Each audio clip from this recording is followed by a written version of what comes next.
Time is 1941, a month before Pearl Harbor. At 11 o'clock on a November night, a British submarine surfaced in the Mediterranean off the coast of Libya in North Africa, behind the German lines.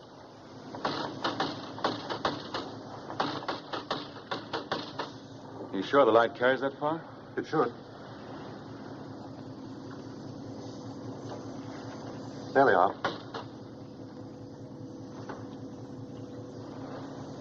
What'd you say? Says they're all set, sir. Tell them we're coming in. Come on.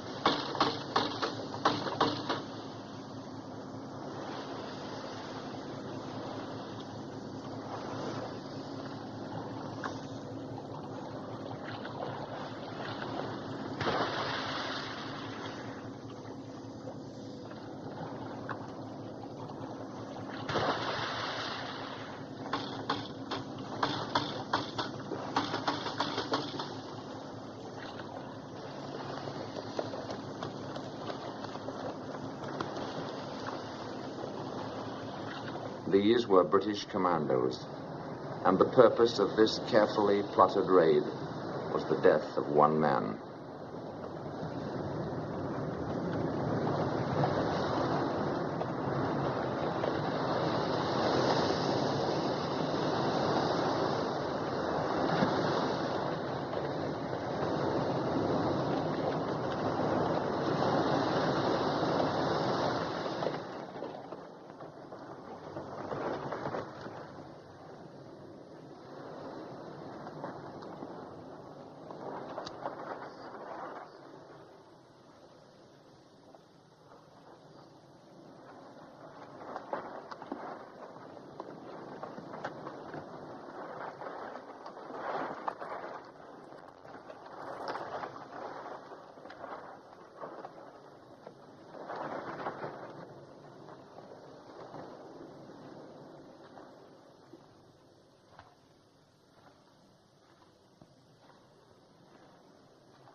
No use. Go on.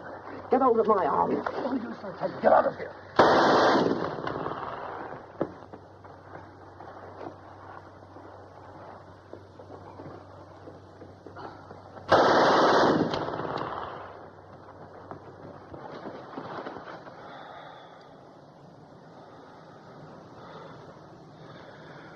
Did we get him? Are you serious, Englishman?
Gentlemen, the following order from General Auchinleck is to all commanders and chiefs of staff of the Middle East forces. There exists a real danger that our friend Rommel is becoming a kind of magician or bogeyman to our troops, who are talking far too much about him. He is by no means a Superman, although he is undoubtedly very energetic and able. Even if he were a Superman, it would still be highly undesirable that our men should credit him with supernatural powers. I wish you to dispel by all possible means the idea that Rommel represents something more than an ordinary German general. Please ensure that this order is put into immediate effect and impress upon all commanders that from a psychological point of view, it is a matter of the highest importance. Signed, C.J. Auchinleck, General, Commander-in-Chief, MEF. This is the North African desert in June of 1942. And these are British soldiers taken prisoner the night before by units of the German Afrika Corps.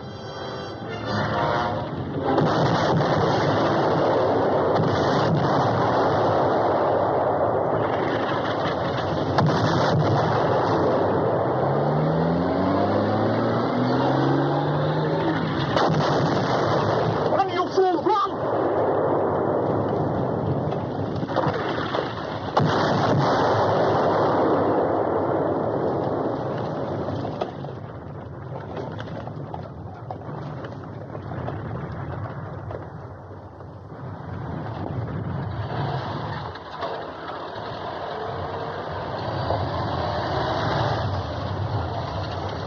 Come on, get out of there. Get over with the other prisoners.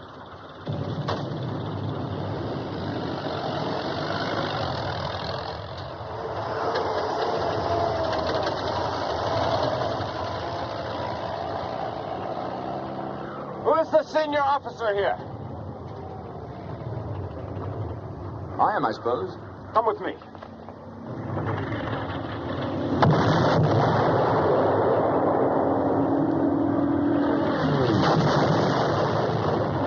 What's your rank? Lieutenant Colonel. All right, Colonel, I want you to go along with these two officers on the flag of truce and tell that battery to stop firing. Tell them they're killing their own men. Sorry, I can't do that. Don't tell me what you can or can't do. I'm giving you an order. Here, tie this on that rifle. Listen, Major, I'm a prisoner of war. You can't give me any such order. You know that as well as I do. I'm not going to argue the point with you. Either you do as I tell you, or we'll soon find a way to make you. Are you going or not? Major! Major! What's the row?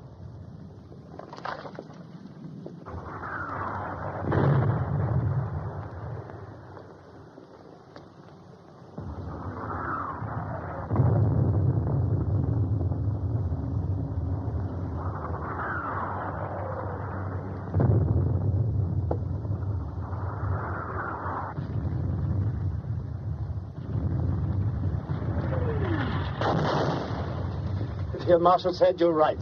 Field Marshal?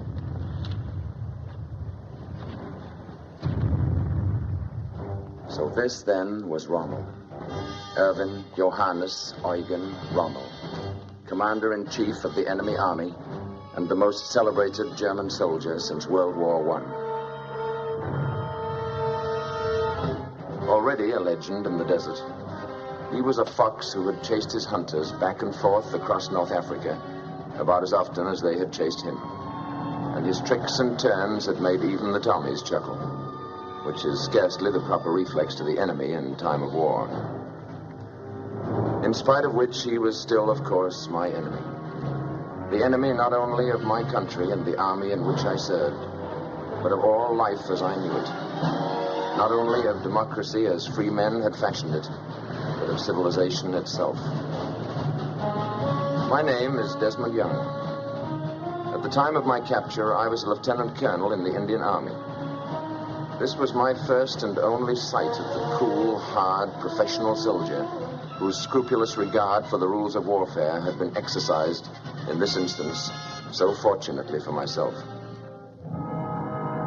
2 years and 4 months later, while the British and Americans were still fighting their way across Europe, Erwin Rommel was dead. He was dead, the Nazis reported, of wounds gallantly received on the field of honor. But the Nazis were great liars, of course, and many people wondered. For already there were mysterious rumors floating across the battle lines. So, when the war was over and my military life behind me, I gave myself a mission. I set out to discover what actually had happened to him. What was the truth about his death? And on what field of honor had he died? In a modest home in the tiny village of Herlingen bei Ulm in Württemberg, Germany, I talked long and often with Rommel's son and widow, and examined his letters, reports, and other papers. In Germany, I talked to soldiers who had served with him, over him, and under him. In England, with men who had fought against him, from field marshals to desert rats. And in both countries, of course, I went to the official records. Based on these facts, what now follows is the true story of Erwin Rommel. The beginning of the end for this single-minded soldier came at 9:30 on the evening of October the 23rd, 1942, when at El Alamein, 6 miles of British guns...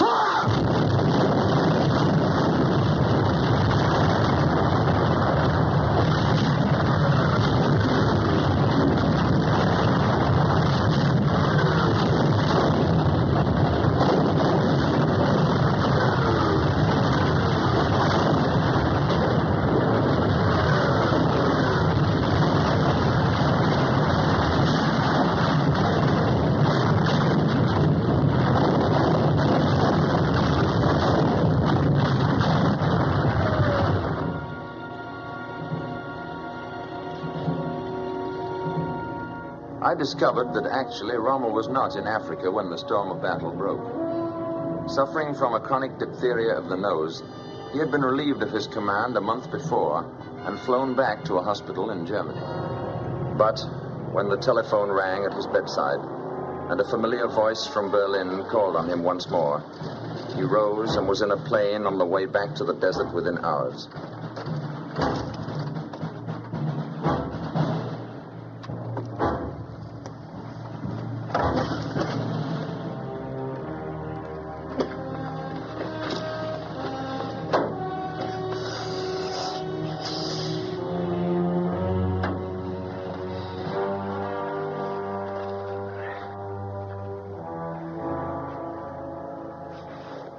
Wagner. Still a dandy, I see. Just luck, sir. Good to see you. Glad to see you, sir. Shall we take a look at those maps? Over here. Have you been biling? Oh, very well, I suppose. Did you see Frau Rommel? Yes, Kim stayed a week at Semmering. She and Manfred. Well, I hope. How does it look today? Oh, they simply got too much for us. Too much of everything. If they keep this up much longer, I've no idea how we're going to get out of it. Not with the amount of petrol we've got, anyway. Oh, we've got petrol? Some, but not enough. You mean it's still on the way? Neither on the way nor any prospect of it. Who told you that? I've talked to Rome 3 times the past 2 days. There's no petrol on the way, nor any committed to us, as of 10 o'clock last night. Shoot. Holding it.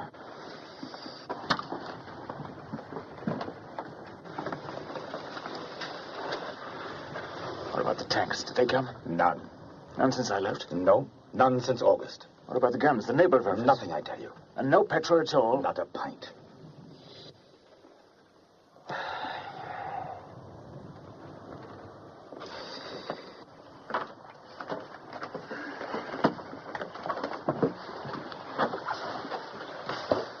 This is correct in the hour. Give me a stool, will you?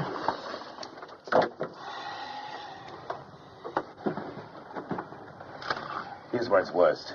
The 15th's in a bad way, barely hanging together. They drove everything. What's away. this? The Trent Division. They came in here. Yes, I see now. How far is this armor? No further. They're doing pretty well. Where are my maps?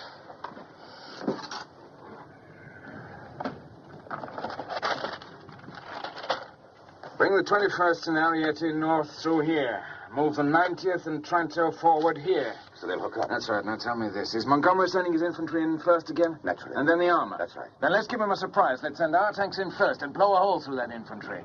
If it works, we'll be on top of his tanks before he knows what hit him, with our infantry pouring in to polish it off. Very good, sir. If it doesn't work, we'll know better than to try it the next time. Come on, Hardwicke. You're not going up now, are you? Don't you think you ought to turn in for an hour so fast? After 3 weeks of being turned in... Where away, sir? Let's head north and go in with the 21st.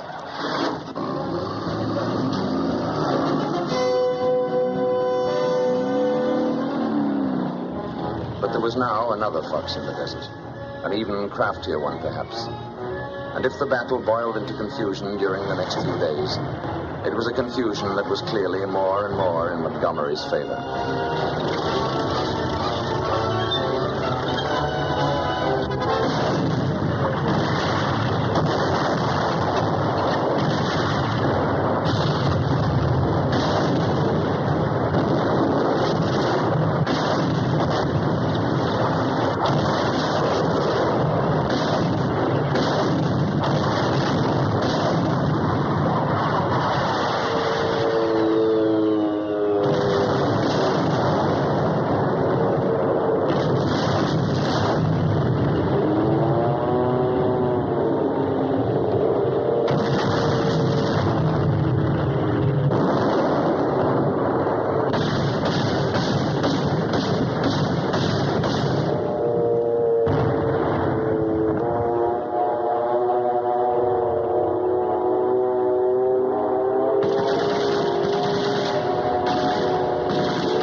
Have you found the Field Marshal yet? No, sir. He's up at the front again. I don't know how the men in the line feel about it, but so far as the staff is concerned, I'd just as soon have a commander-in-chief with a little touch of cowardice about him. Just enough to have him back here at headquarters every now and then. Keep after him, will you?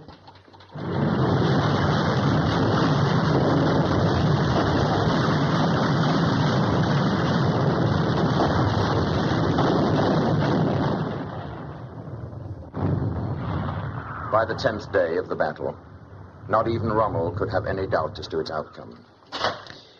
There's a limit to this sort of thing. You can't just go on indefinitely until the last man's dead. It's all very gallant and all that, but it's also pretty idiotic. Fantoma wants to pull back to Daba. What about Müller? No answers yet, sir. Where are you from, son? Goslar, sir. Really? I was stationed in Goslar once with a mountain battalion. We did a lot of skiing there. Do you know that, Ron? Very well, sir. Are you any good? Well, sir, 2 years ago... Are you sure Ron understood I had to have immediate answer? Yes, sir. I had him repeated back. Are you keeping after Müller? Yes, sir. Should you try Berlin? Call if he can. Nothing yet, though. No, but he knows the situation. I sent him the whole story last night. If there's anything he can do, he will. No matter what you say to Berlin, we're only a sideshow, and you know it.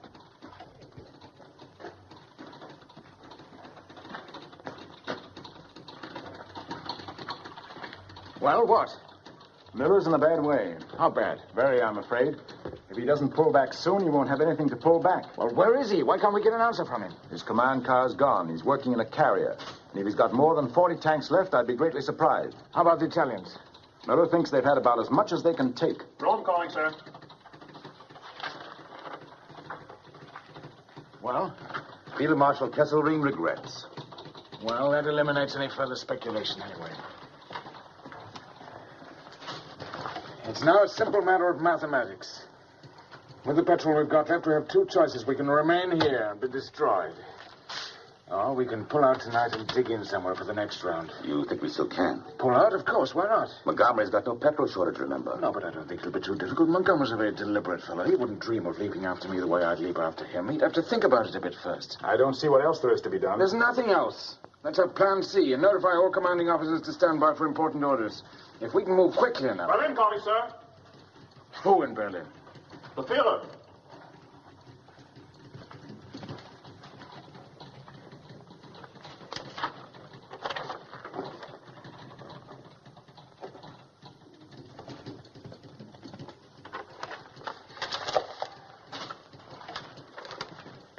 Signed Adolf Hitler. The situation requires that the El Alamein position be held to the last man. There is to be no retreat, not so much as 1 millimeter. It must be victory or death. I can't believe it. I still got Berlin? Yes, sir. Ask him to repeat that message. Yes, sir. I know, but it's not him, I tell you. It's those hoodlums again, those thieves and crooks and murderers, those toy soldiers, those dummy generals with their books and charts and maps and pointers. How can he listen to such nonentities? How can he even stand the smell of such filth? Why doesn't he slaughter the lot of them and use his own intelligence? I have your repeat, sir. Well, go ahead, read it. The situation requires that the El Alamein position be held to the last man. There is to be no retreat, not so much as 1 millimeter. It must be victory or death, signed Adolf Hitler. It's incredible. You're not going to pay attention to such nonsense, are you? It's an order, Byerline, a military order from General Headquarters. A clear, straight, stupid, criminal military order from General Headquarters. And what are you going to do? Double the insanity by obeying it? We've got the best soldiers in the German army here.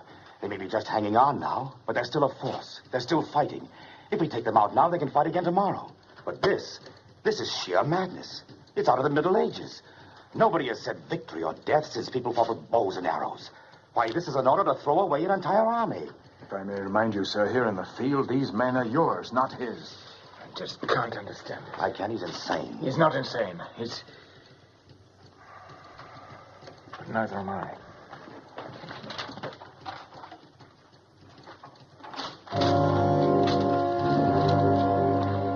Pull him out, Byerline. I'll argue with him about it later.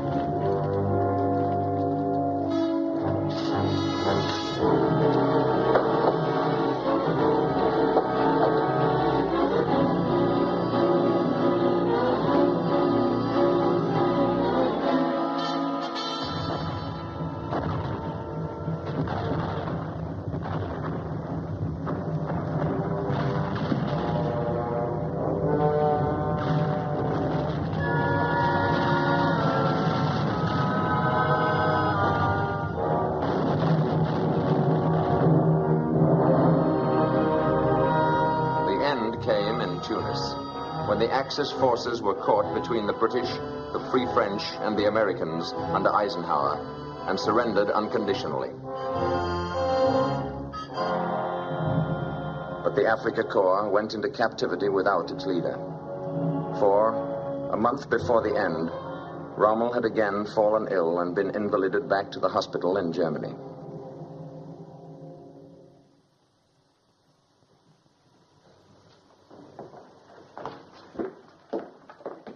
Good morning, Sergeant. Morning, Frau Rommel. Manfred. Morning. Dr. Sterling. Karl Stolin, Lord Mayor of Stuttgart. Dr. Stolen is an old friend of the Field Marshal's. I understand you'll find him much better this morning. All he needed was a little rest.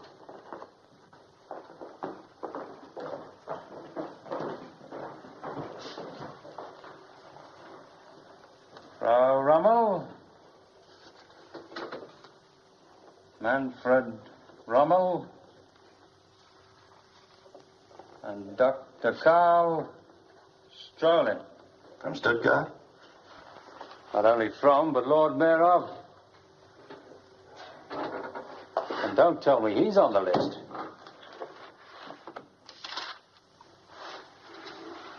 Dr. Karl Strolin, Lord Mayor of Stuttgart. She says an old friend of the Field Marshal. Nevertheless, there he is. To be kept under the closest observation whenever discovered beyond the precincts of Stuttgart.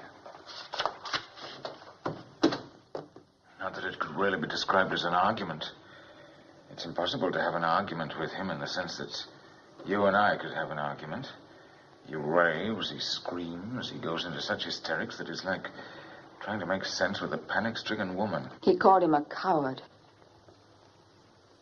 Did he really use that word to you? Not once, but several times.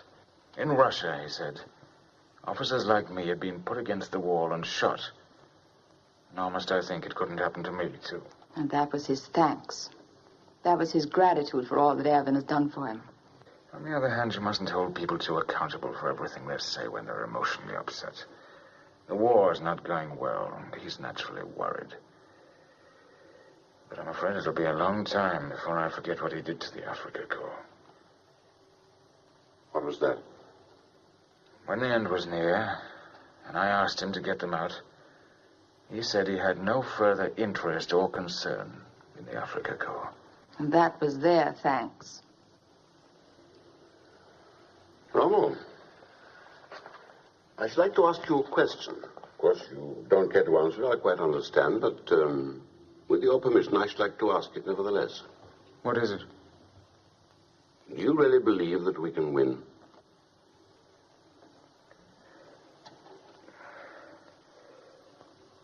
I'll tell you what he believes. Yes? He doesn't think so. He told you that himself? He did. And he understands what that'll mean this time. Apparently. Then why do we go on? Because we have no choice.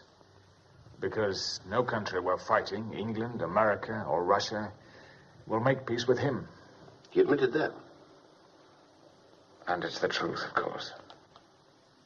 In other words, while he remains as leader of Germany, we must fight on until we're destroyed. Victory or death, as ever. So I take it that he didn't mention the obvious solution to the situation. What do you mean? Abdication. Oh, my dear Strolin. I'm afraid we must go, dear. Must you already? Well, I have a train to catch. We'll come back after supper. Let's have coffee together. Goodbye, Strolin. It was good to see you again after all these years. We won't let it be so long next time. Do you think they really would, Father? Would what, son? Shoot you? No, of course not. That's just his wild way of talking. You mustn't pay any attention to that. Or shoot his greatest general. You shouldn't have said that in front of him. Come along and stop talking nonsense. Until this evening, dear? Come early, will you? He's a good-looking boy, isn't he? A very nice boy, too. But were you entirely truthful with him? About what? When you told him that he would never put you up against the wall? But of course. Has the possibility ever occurred to you that he might turn on you? But why should he? He's turned on others. He'll never turn on me.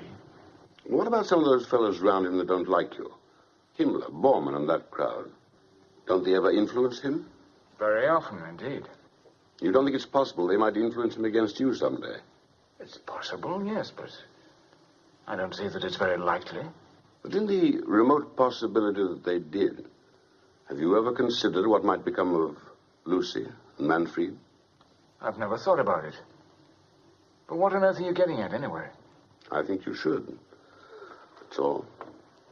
You haven't changed a bit, Doctor. You always were something of an odd fish. But there's no need for you to worry this time. We're in no danger, none of us. And if you take a word of advice from an old friend, you better not talk like that to everybody. I don't. Only to those I know very well and am very fond of. Goodbye, Rommel. Goodbye, Strolin. Come again if you can. I'll try.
An invasion of Hitler's European fortress was now clearly but a matter of time.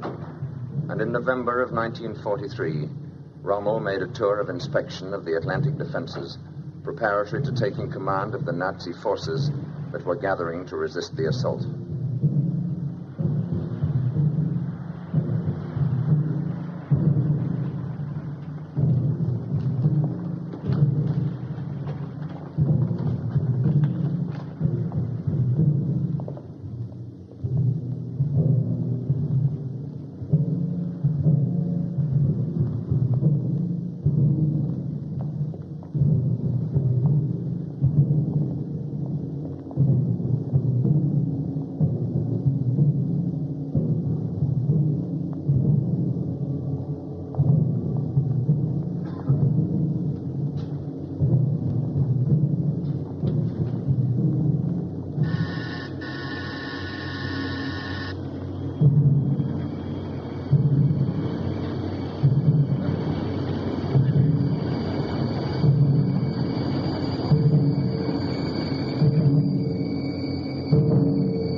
A month later, Rommel reported to Field Marshal von Rundstedt, supreme commander in the West, at the latter's headquarters in the Pompadour's Palace at Fontainebleau, outside Paris.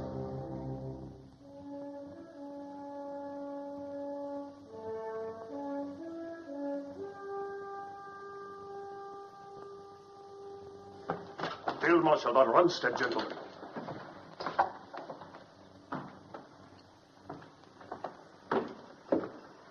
Ruger. Field Marshal. Gentlemen.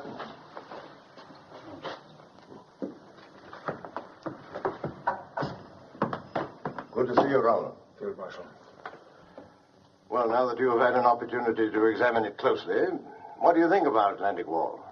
I'm afraid I haven't quite completed my report yet, but... Then we'll discuss it later, whenever you're ready. I don't imagine the mighty Eisenhower will be on us for another day or so anyway. Wasn't too much a tax on your strength, I hope? Not in the least. I'm entirely recovered now, thank you. I'm delighted. You're being well taken care of, gentlemen? Yes, indeed, sir. Bow, will you be so good as to divert our friends while Field Marshal Rommel and I have a few moments of private meditation? Yes, sir.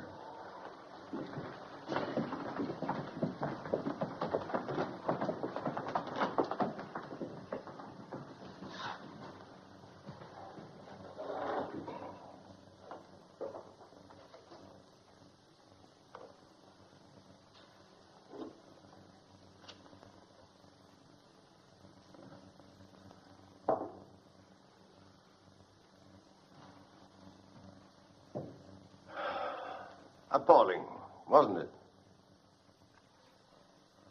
I can't even see why it's called a wall. The big ports like Havre and Ostend and Cherbourg are protected well enough, but the enemy's not coming in on the Queen Mary. Nothing at all has been done about the beaches. Why, I saw 50 places where an army of children could come ashore. The trouble is labor. We have the plans for fortifications the devil himself couldn't breach. Solid steel and concrete from Denmark to Spain. I'm afraid our French friends aren't being as cooperative as they might be.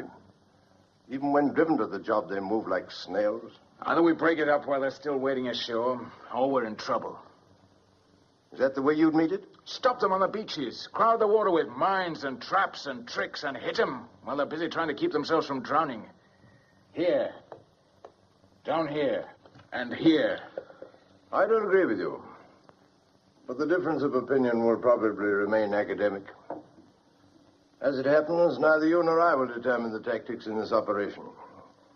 Not above the regimental level, anyway. You mean Berlin? I mean the Bohemian corporal himself is assuming sole and total command of this operation. You and I will function simply as instruments of his astrological inspirations. And in case you're afflicted with an understandable skepticism, this is official. But that's an utterly impossible situation. Then you should by all means explain that to him. You've made no protest yourself? After you've interfered a dozen times or so with a man's rather enthusiastic determination to cut his own throat, there comes a moment when you're inclined to stand back and view the whole matter with a certain detachment. You've no objection to my pointing this out to him, have you? On the contrary, I bestow my blessings on your courage and optimism.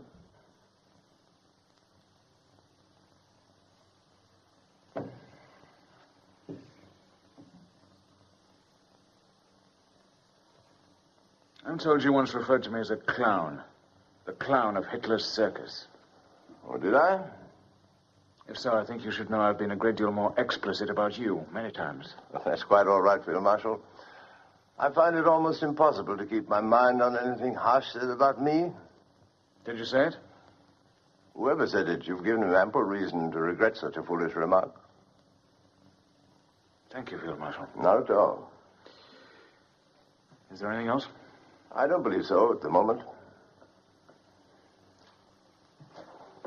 One suggestion, perhaps, in view of our cordiality. If I were you, I wouldn't be altogether unguarded about what I had to say about this new strategic arrangement. I think you should know that from now on, you'll be under more or less constant observation here. From Berlin? Friends of the management, I believe. Have you any information as to why I should be singled out for such attention? Oh, but you're not. We all are. Apparently you didn't have it in Africa. But here on the continent, it's an honor that goes with staff rank. You too? My dear fellow, I'm the commander-in-chief.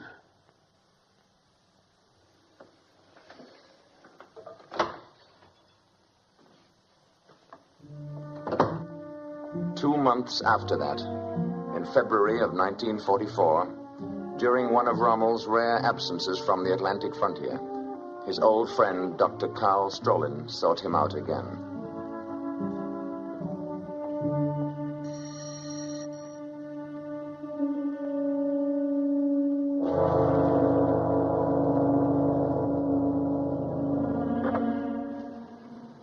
Good afternoon, sir. Good afternoon.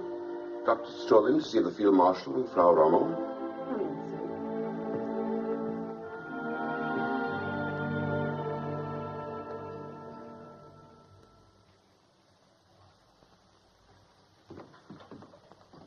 Eisenhower won't try it until spring, of course. But I doubt if I'll get home again before then. Are we ready for it? We will be, I hope.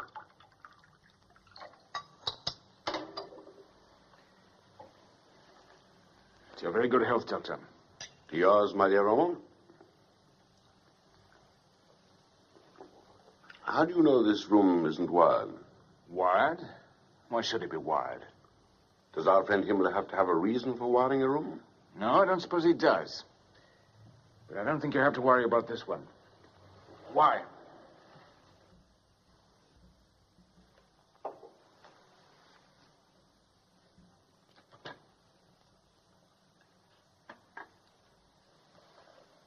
Because I want to talk to you without being overheard. About what? About the Hitler situation. If this is politics, Strolin, I don't want to hear it.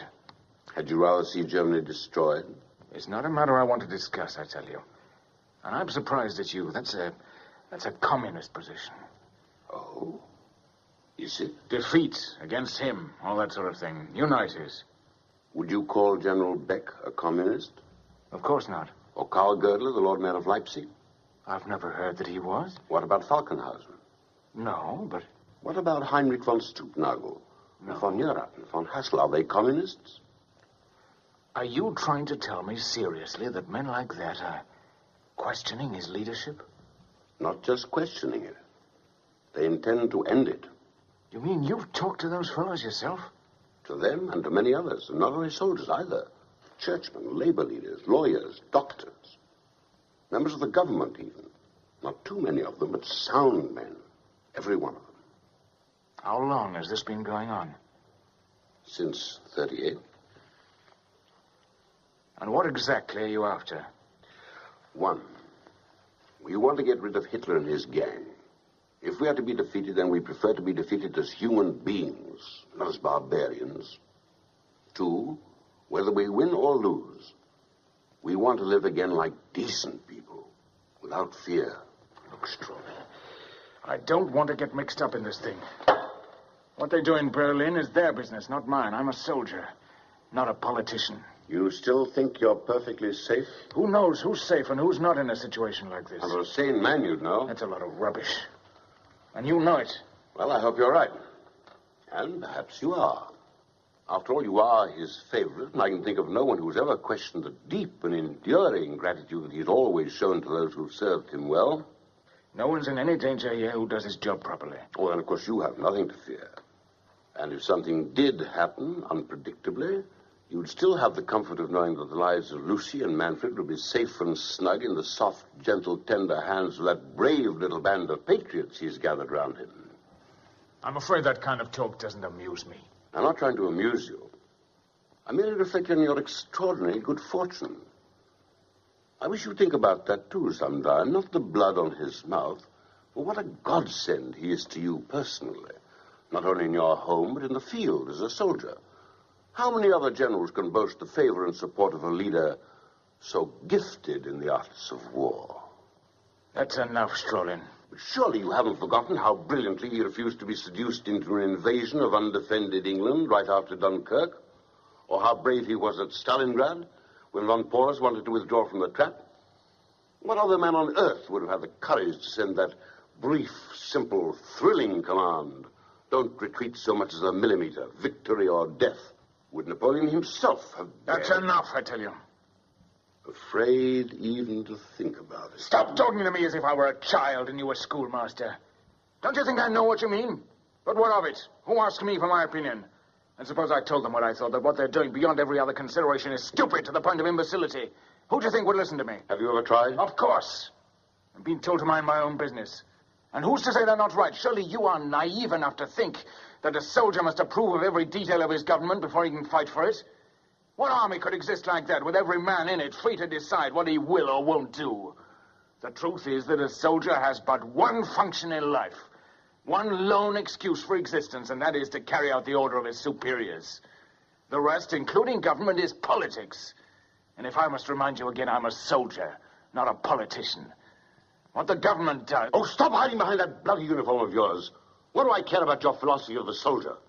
All it means to me is that you're terrified and hiding under a lot of rubbish about the functions of a robot.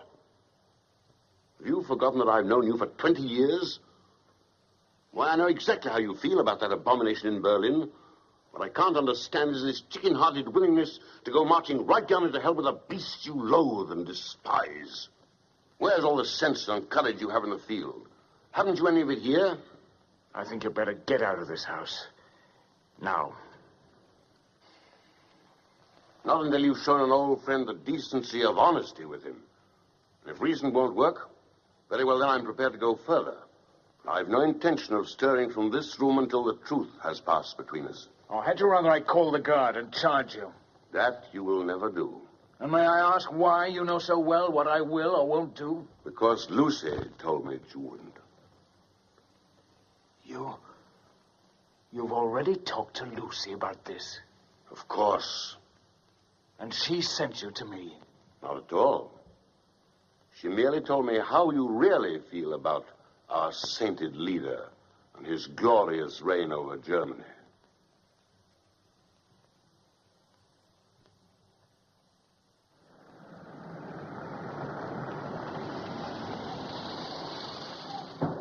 Father!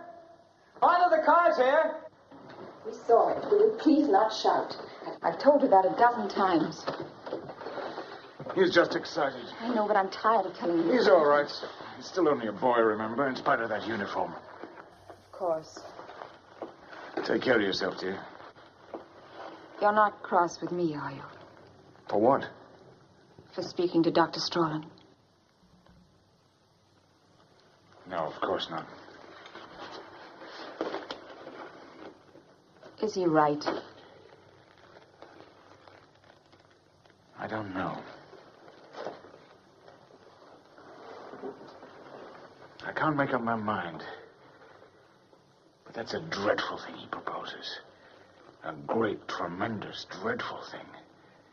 I don't know that I can go along that far with him. Then you shouldn't, if you don't think he's right. I didn't say he wasn't right, but even so, is that the only way to handle it? Treason. For that's what it comes down to, no matter how right you think you are. You think it would be better to let things go along as they are? No, I don't, but there must be some better way of handling it. I mean, if I could see him alone again and explain this situation to him. Can you tell me how a man can fight a war under such conditions? Isn't it enough that we're facing an invasion without... No, never mind now. You don't have to decide this minute. It'll come to you when it's time. What do you think, really? I can't tell you, dear. I don't know. But never mind now. When the time comes, something will tell you. You better go along now. You're late already. Write to me every day, will you? I will. This is just a little something for the journey. Thank you, darling. Goodbye, sweetheart. And don't worry about me. I'll try not to.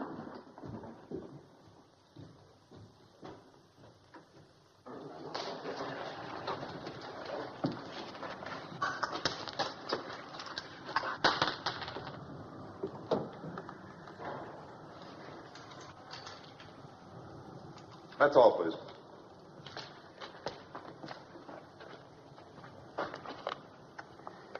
Goodbye, son. Take care of your mother. Be a good soldier. Make me proud of you. I'll try, Father. Are you going to bring us back, Montgomery? The minute he steps ashore. Goodbye, darling. Goodbye, darling.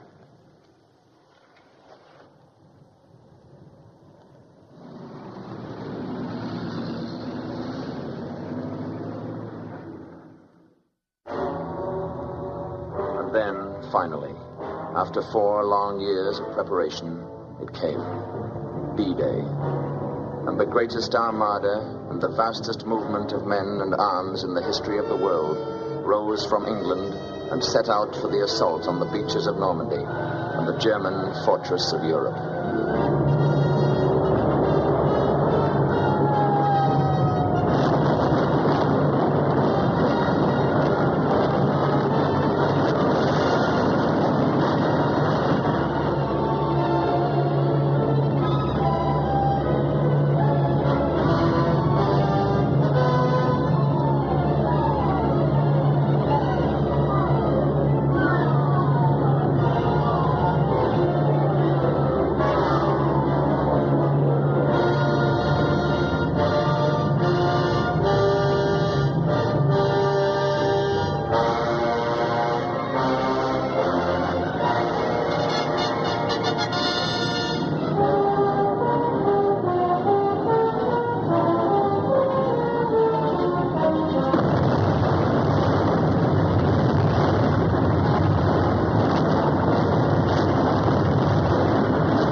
From the moment the Bohemian corporal promoted himself to the supreme command of our forces, the German army has been the victim of a unique situation. Not only too many of the enemy, but one too many Germans. You don't think he's ready to give us the 15th Army yet? Oh, I don't see how he can, under the circumstances. His astrologers have informed him that this is only a feint, that the real invasion is yet to come, north of Calais. The 15th Army is sitting on those cold beaches up there, waiting for an invasion that has already taken place, is an excellent example of war by horoscope. We've got to have those troops. If we're not allowed to maneuver, we've got to be able to support these positions. We've got to see him again about it. I tell you this in confidence, Rommel. I don't think anything we can do would be of the slightest use. The pattern for defeat has already been set. Hold fast. Don't give up a millimeter of ground. Victory or death. War simply can't be won by men whose knowledge of tactics is based on copybook maxims. They may stir schoolchildren, but they don't stop troops. But give me a free hand for a few months and I'd make them pay for it. I'd make them pay such a price in blood they'd wish they'd never heard of Germany. I might not be able to stop them all, but they'd know they'd fought an army, not a series of stationary targets. And you'll never let us, of course. You know how firm corporals are.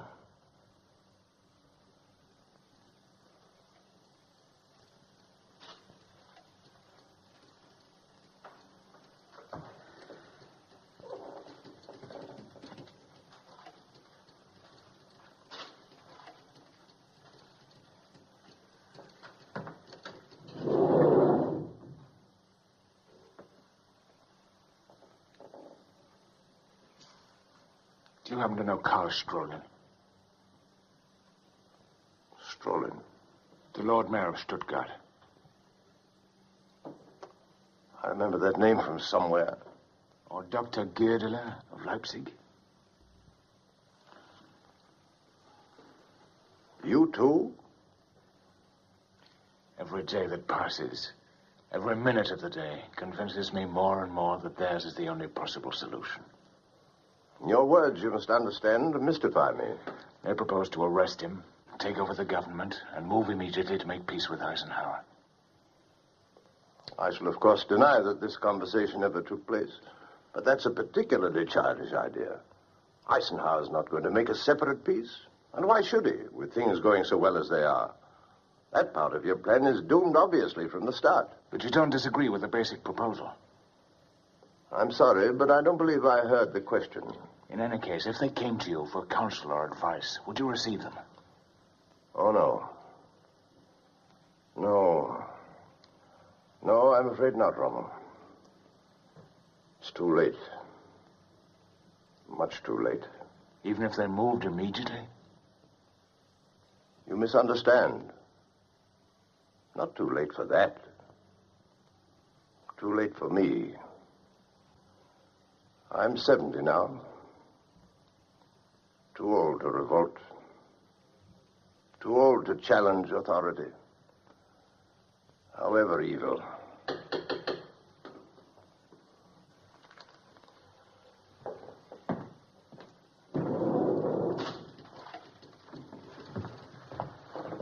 Berlin calling, sir. Marshal Keitel.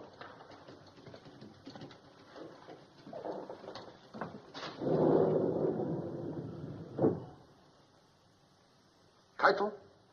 Von Rundstedt. Yeah. Is this true about Cherbourg? I'm afraid so. But this is dreadful. How can I give such news to the Fuhrer? You've reported misfortune to him before. Why should this one present such a problem to you? But that's just it. We've had nothing but bad news for weeks.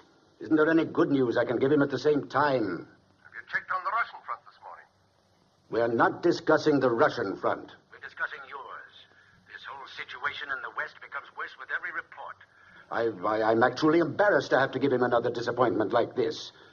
Can't you think of anything we can do about it? Certainly. Give us those 90 divisions of the 15th Army who are sitting around Calais playing cards. You know that's impossible. The Fuhrer has already explained the necessity for leaving them there. Very well, then. Give us permission to pull out of Normandy and set up a line that we can defend properly. Your orders are to fight where you are, and that's exactly what he expects you to do. Is it possible you have no better suggestion than that? One very much better, in fact. Make peace, you idiot.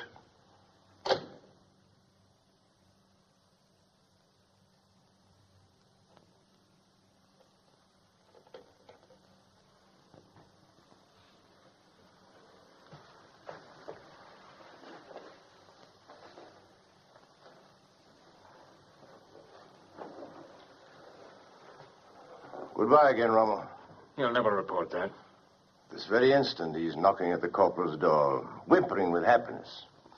You must never forget this, my dear fellow. Victory has 100 fathers. Defeat is an orphan. Within 24 hours, you'll be named my successor. And I extend to you my deepest sympathy. That's nonsense. He'll never let you go.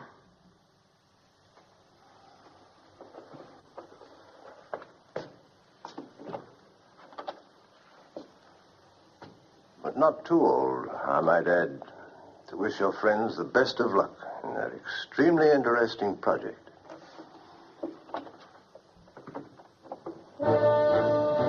Meanwhile, with their beachheads irretrievably secured, Allied tanks and men had fanned out across France and begun their race for the Rhine.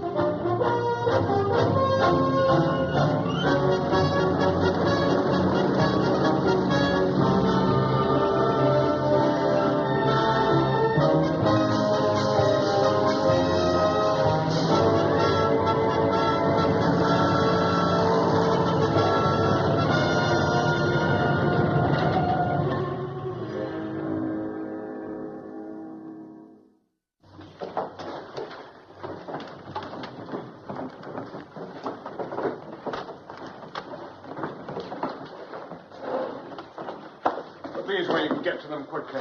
Also, those files there. Keep the key yourself and use your own judgment about the rest. Very good, sir. Field Marshal.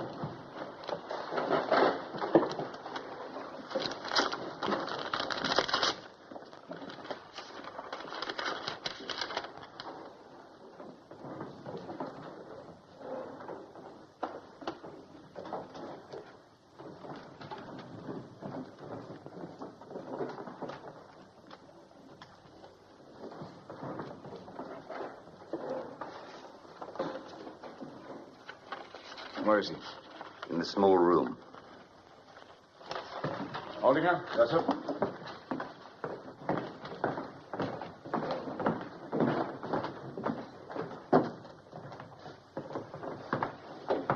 Colonel, I'll try to be as brief as possible, Field Marshal. Perhaps you better keep an eye on the corridor. Yes, sir.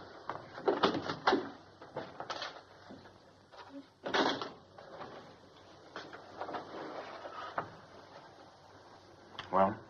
We're faced with an immediate decision, sir. 3 of our men were arrested in Berlin yesterday. They'll be made to talk, of course. But fortunately, their knowledge of the people involved is limited. Nevertheless, in the opinion of everyone concerned, there's no more time to be lost. We must act at once. And it's all set. Definitely. So I understand, sir. The general is extremely anxious to know if you're in a position to speak now for the commanders you mentioned to him. At my word, from this instant, they're prepared to follow my lead. Then I have the Field Marshal's permission to inform General Struppnagel. We may now act at will and without further consultation. Wait here, Colonel. Come with me, will you? Clear this room, Yes, sir. Outside. Never mind about that. Outside. Field Marshal Rommel speaking. Put me through to Field Marshal Keitel. I've got to be certain. Absolutely certain. We can't go through with this if there's even the remotest sign of sense there.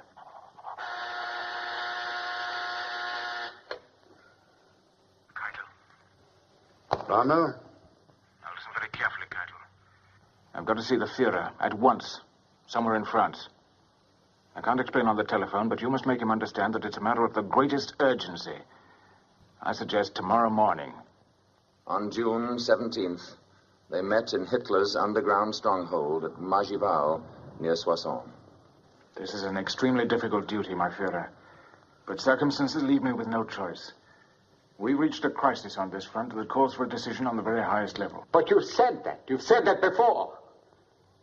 And every time I talk to you, we're facing another crisis. When the enemy has overwhelming superiority on land, at sea, and in the air, and continues to grow stronger with every hour, while we grow weaker at the same rate, that to me is a crisis by any standards that I understand. A crisis that should be examined promptly and realistically. That's you. That's you, like always. When everything's going well, you're willing enough. But at the first sign of a difficulty, you become a defeatist, complete defeatist. Are you perhaps interested why you didn't succeed von Rundstedt? This is why! It maybe have been better if I had replaced you altogether. Have you perhaps a little confidence in me? More, it would seem, that the Führer has in me. May I continue? And what my V-bombs are doing to London, has no one told you? No one? Yes, sir. But why not to the beachheads? Because that's not their purpose. They have not that accuracy. They need a whole city for a target, and they cannot miss. Then why not the embarkation ports? Plymouth, Southampton, Portsmouth. No. That's exactly what I mean when I say you're no good at thinking above the battlefield. The British don't care for those villages. It's their London that they love.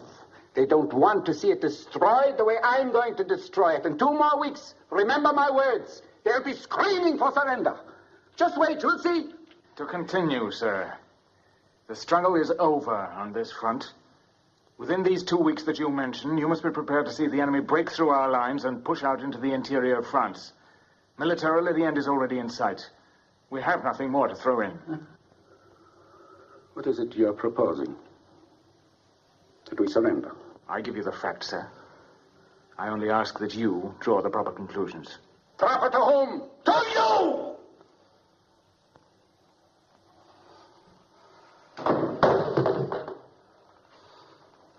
I suggest to you, Rommel, that you confine your genius to fighting and leave the conduct of the war to those who are responsible for it. My apologies, sir. Now, if the Führer will honor me with his advice...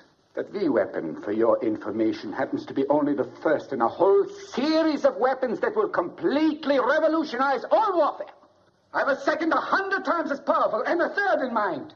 1,000 times more destructive than the second. But the crisis under discussion is now, sir. I have a dozen others, all of them capable of turning the whole course of the war. But what about now, sir? What are we to do tomorrow morning?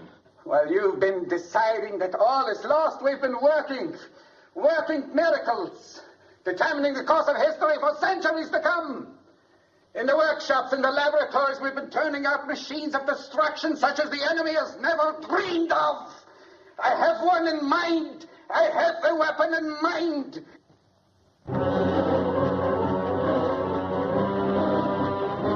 Now definitely committed to the plot to assassinate his Führer, Rommel was still trying to whip fight into his crumbling front, when on June the 17th, on a country road near a village with the ominous name of Montgomery, aircraft.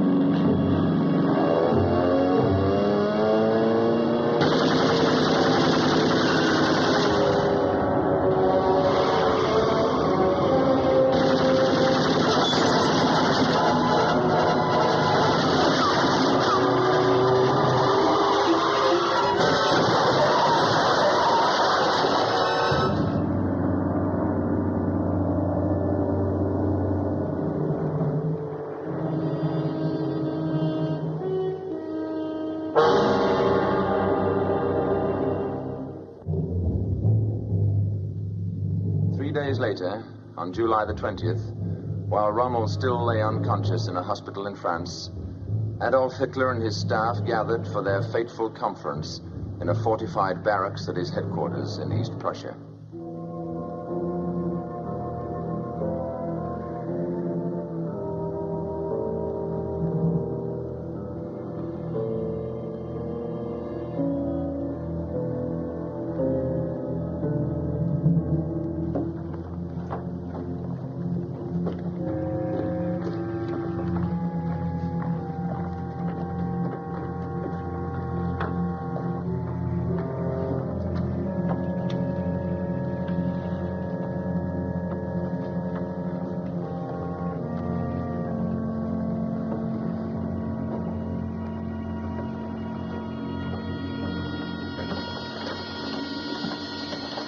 The Führer, gentlemen. He handles his panzers like a cavalry officer. Thank you, gentlemen.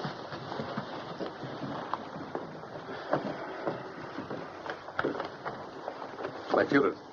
Yes? Stauffenberg, sir. Yes. Stauffenberg, of course, from General Frau. Yes, sir. Good to see you again. Thank you, my Führer. Gentlemen, your attention, please. Excuse me, please. I have a report from General Frau.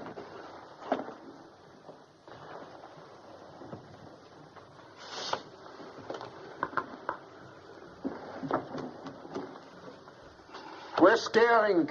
On his way now, sir. Well, when you're fat, you don't move so fast. Huh?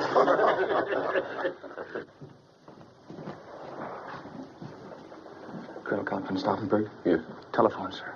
Thank you.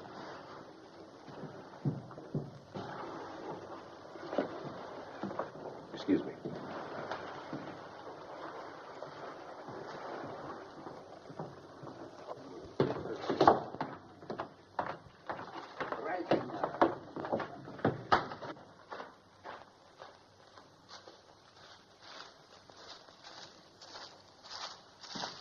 All right. Suppose we start with the Russian front.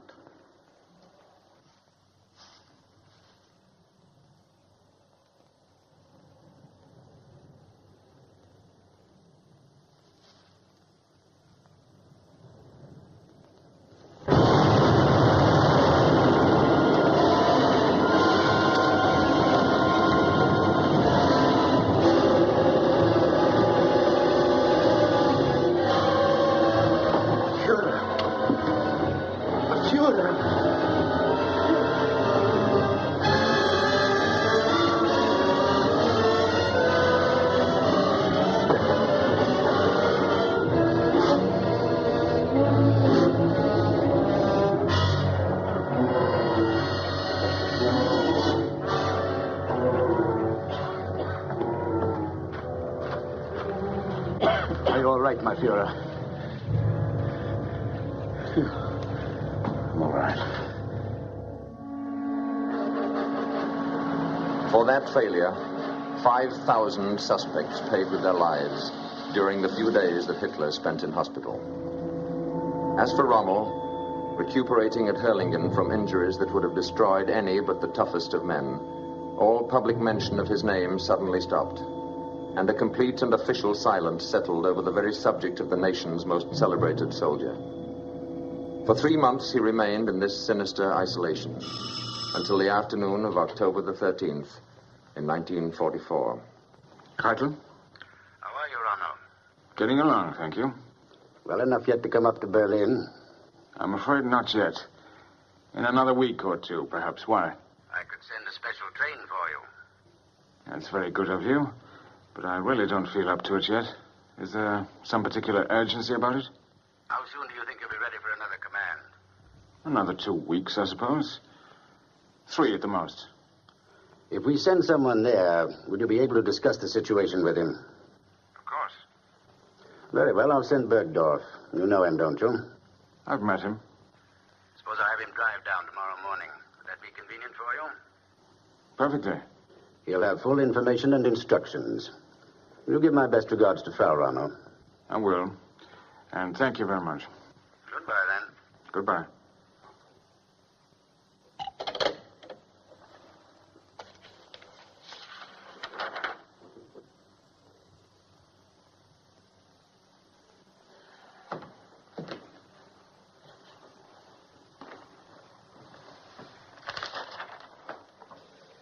Keitel. He's talking about another command again. When? When I feel like it, I suppose.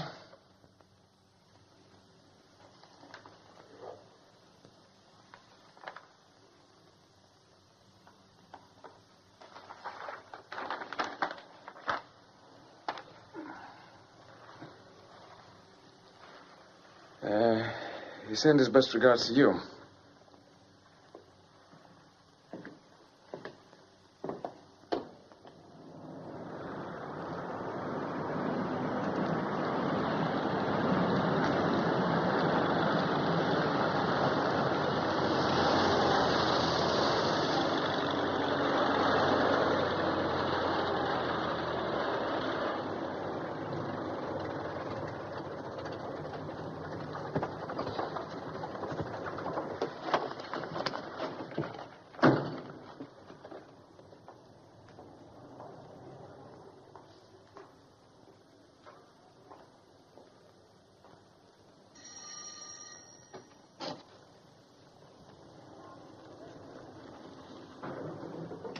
We're here to see Field Marshal Rommel.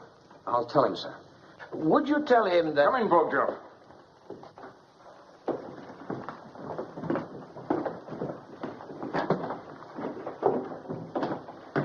Field Marshal? It's good to see you again. And you, General. I don't believe you've met my wife, have you? I haven't had the pleasure, sir. My dear, will you allow me to present General Bogdav and General... Meisel, sir. General Meisel.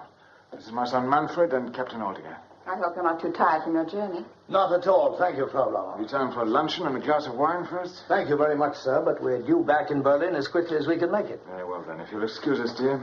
This way, gentlemen. Our apologies, Frau. Of course. But I'm terribly disappointed. Another time, perhaps. I hope so.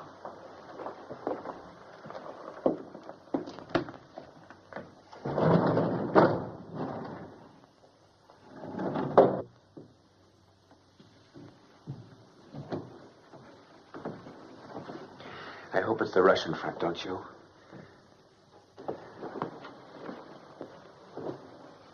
Make yourselves comfortable. Smoke if you wish. I'm not like Montgomery. Smoke doesn't make me unhappy.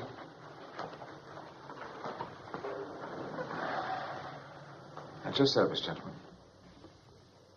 We come directly from the Fuhrer, Field Marshal. Yes? And what we have to say to you comes directly from his lips. Yes?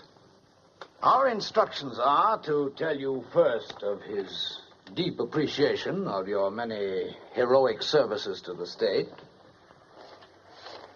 Go on. And his regrets over your unfortunate accident. I was sure his silence since then meant only that there were more important matters on his mind. It's a pity that after such a record... If you'll forgive me, General, may we skip your reflections for the moment and get to the message you have for me? Of course, sir.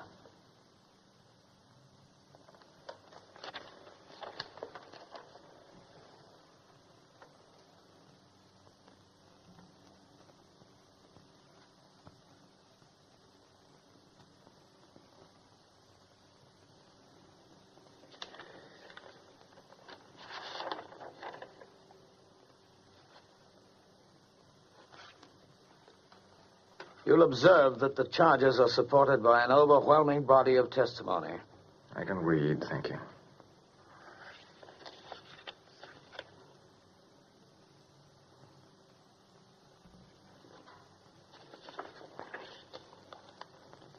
You've been uncommonly fortunate, I see, in deathbed confessions. It's all perfectly legal, I assure you, sir.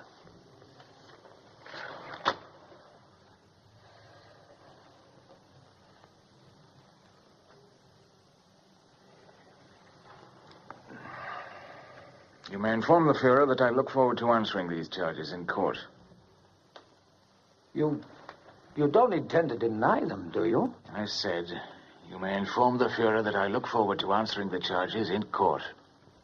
The Fuhrer is extremely hopeful that this matter can be settled without exposing it to the inevitable publicity of a court trial. Very well, then. Let him withdraw the charges. His view is that nothing but harm for everyone could come from a trial. My orders are to remind you in the strongest terms possible of the damage that testimony like this could do to your name and reputation. And what does he expect me to do? Plead guilty? To you? Well, naturally, not that, of course. I know what he wants. He wants me to keep my mouth shut.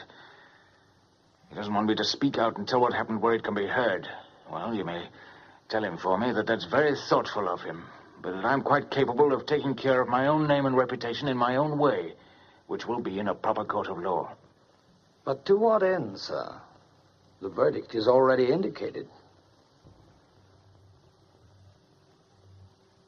He told you to tell me that, too. The evidence is there. What defense is possible? Then, what does he suggest? I think that before we go any further, the field marshal should be warned that this house is entirely surrounded. My order, sir. I'm sure you understand. And both of us are armed. What does he want done? His belief is that it would be to the best interests of all concerned if you should see fit to relieve the situation yourself, quietly and without delay. Go on. The advantages of a solution like that over an ugly exchange of recriminations in an open court are, in his opinion, several and obvious. Most important to him, of course, would be the preservation of your name and fame. And he would see to it himself that not the slightest suspicion would be attached to the way of your going. As far as the rest of the nation would know, you succumbed finally to your war wounds. That would be the official announcement. And the state would then honor your memory, and your family as well, with a generosity that would be historic. That was his word, historic. Your name would live on in the glory it once deserved, while your wife and son would never want for either safety or comfort as long as they live. I have a choice. In a sense, yes. A choice to die now or later. It amounts to that, I'm afraid. How long have I to make this choice? We're due back in Berlin as early this evening as we can make it. The penalty in this case, I'm told, would be the garrote, death by strangulation. The drug I've brought with me is effective in 3 seconds and painless.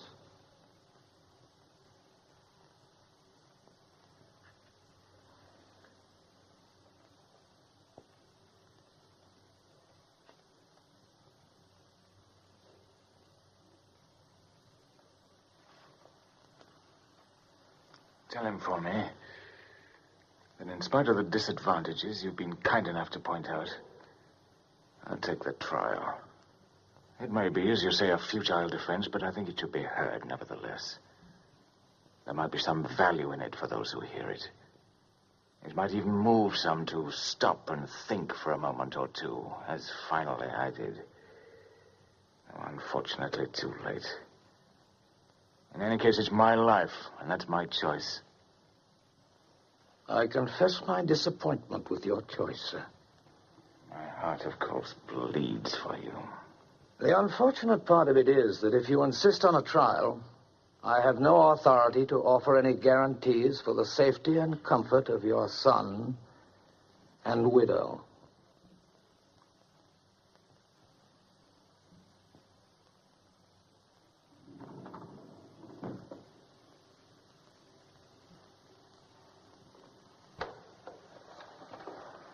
They're coming out now.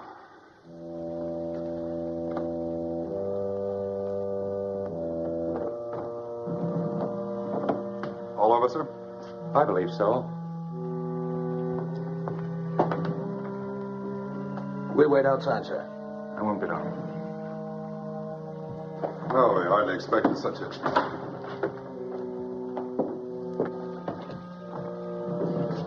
Over already? Wait there, please. I'll be down in a few moments.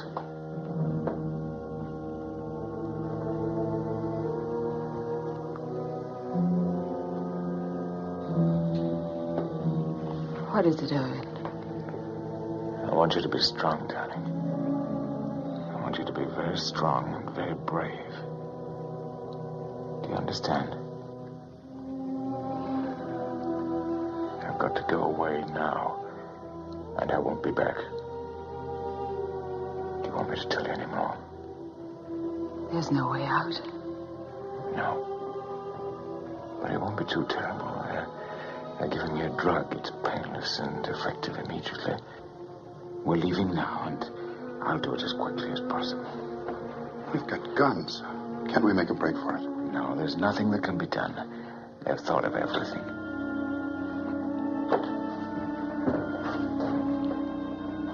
Well, at least we could get them. There's nothing to be done, I tell you. I've got to do exactly as they say. Yes.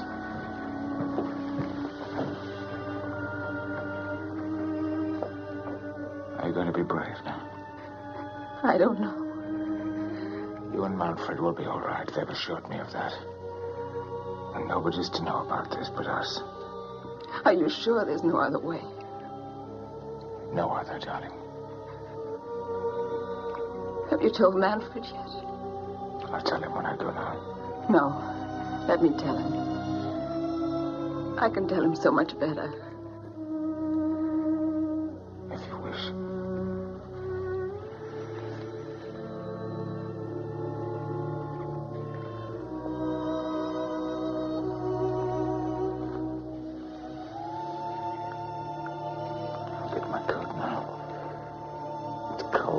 don't want to shiver.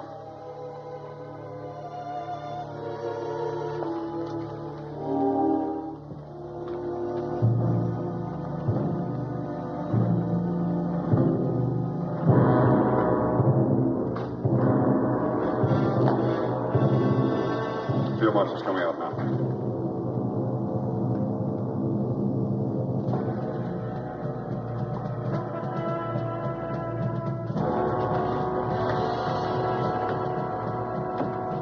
You going now? Why not? But are you well enough? Of course. I've just been taking it easy on you with your mother. Is it Russia?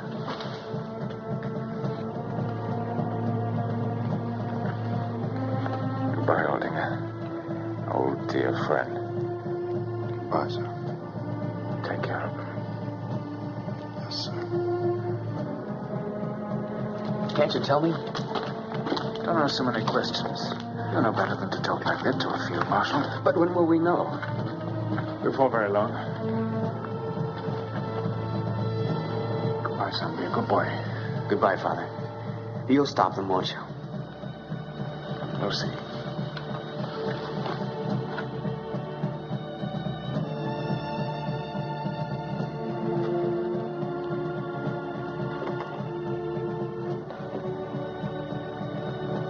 Goodbye, dear.